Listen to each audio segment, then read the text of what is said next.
नमस्कार दर्शक बंधु मुझे स्वागत करुच्ची आमर यूट्यूब चैनल अपडेट ओडिशा को आज वीडियो माध्यम मुझे जनइबी जनशुणाणी पोर्टाल विषय रे। तो चलतु आज वीडियोटी को आरंभ करबा एवं जनशुणाणी पोर्टाल विषय डिटेल्स जानिनेबा। तो सर्वप्रथम कही नौ जनशुणाणी पोर्टाल कौन। जनशुणाणी पोर्टाल माध्यम ओडिशार जो नागरिक मान अच्छी से निजर अभियोग दाखल करेंगे। यही पोर्टाल माध्यम किसी भी अभियोग जदि अच्छी तो किपरि अभियोग दाखल करेंगे से विषय कहूँ।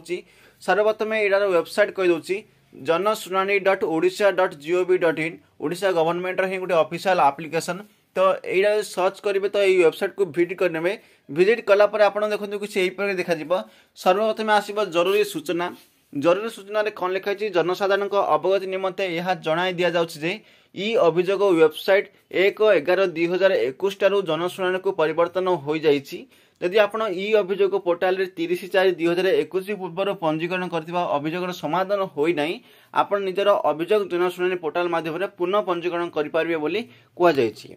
आको कट करनेबा कट कला पर देखंतु एई प्रकार आपण मानको पेज देखिबा को मिलिबो। एठा लिखाइथिबा आपणकर अभियोगर पंजीकरण और यार समाधान दिगरे एई मंच आपनको सहयोग करिथाय बोली कुआ जाइछि। आपण मानको जो अभियोग अछि एठा दाखल करि पारिबे।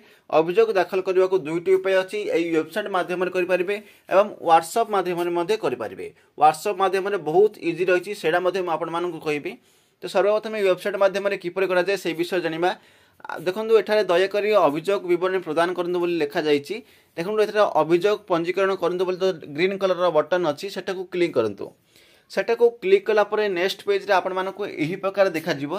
देखंतु गुरुत्वपूर्ण सूचना सरकारी कर्मचारी मानकर जदि कोनोसी चाकरी संबंधी किछि अभियोग रहिछि से माने जनशुणाणी पोर्टाल रे न करी HRMS पोर्टाल माध्यम रे निजर अभियोग पंजीकरण करंतु बोली कुआ जाइछि।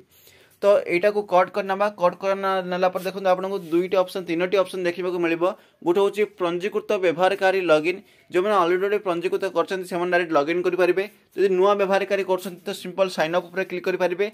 जदि आपड़ जदि किसी भी करने को चाहूना स्किप लॉगिन उपर क्लिक कर डायरेक्ट आपने पंजीकरण करेंगे मतलब अभियोग को दे पारे। स्किप लॉगिन विकल्प क्लिक कर बिना लॉगिन अभियोग पंजीकरण करूँ गोटे ऑप्शन रही।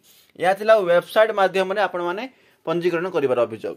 वर्तमान मुझे कहबी व्हाट्सएप माध्यम किपरि आपण माने पंजीकरण करेंगे। सेम होम पेज को पुनर्बार फेरी आसबे।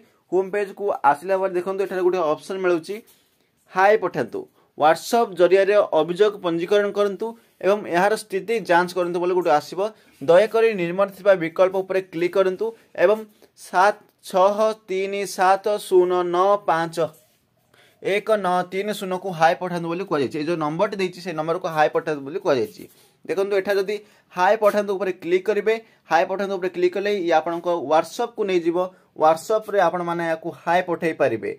डायरेक्ट हाय पोर्टाल करि पारिबे। एही प्रकार भाबरे आसी जीवो जनशुणाणी रो पोर्टाल। एठारे हाय पठाई कि आपण माने अभियोग दाखल करि पारिबे। जदि हाय पठुचंदी आपण को कोन मेसेज आसीबो देखंतु केम प्रकार एथा डेमो मध्ये दे सारछि। एठा जदि जूम करी मु आपण माने देखेबी सेटारे जो जनशुणाणी गवर्नमेंट अच्छे सेटारो हेलो आसीबो। हेलो आसला पर वेलकम टू जनशुणाणी आसीबो। देन सब किछ आसीबो। देन आपन को लैंग्वेज चूज करबार ऑप्शन दबो ओडिया इंग्लिश। आपन जदि ओडिया चूज करते तो बहुत भलो। इंग्लिश चूज करते तो भी आसीबो। तो आसला पर तीनोटी ऑप्शन आपन मिलिबो अभियोग दाखल अभियोग स्थिति जनशुणाणी प्लेटफॉर्म विषय संपर्क जानतु तीनोटी ऑप्शन आसीबो। देन आसबा आपन जदि अभियोग दाखल करिबार तो आपन को एक नंबर ऑप्शन टिपे को हबो। एक नंबर ऑप्शन टिकले पर आपन को जिला चूज करबा को पड़िबो। तो आपन जिला चूज करिवे ए प्रकार प्रोसेस करिवे आपन माने जो प्रकार भाबे जनशुणाणी पोर्टाल आपन माने को आसीबो। तो जनशुणाणी पोर्टाल माध्यम रे किबो अभियोग दाखल करा जाय पारिबे आपन माने सुनिश्चित जानि पारथिबे। तो चलंतु आज रे वीडियोटी एट रखिबा।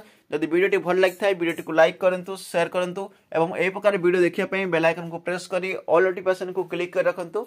ताला आगामी वीडियो नोटिफिकेशन आपन को बाकू को सुनिश्चित मिल पारिबो। तो चलंतु आज रे वीडियोटी एट रखिबा। पुणी मिसबा आउटी वीडियो रा आउटी टॉपिक ने से पर्यंत विदाय दियंतु। जय हिंद वंदे मातरम।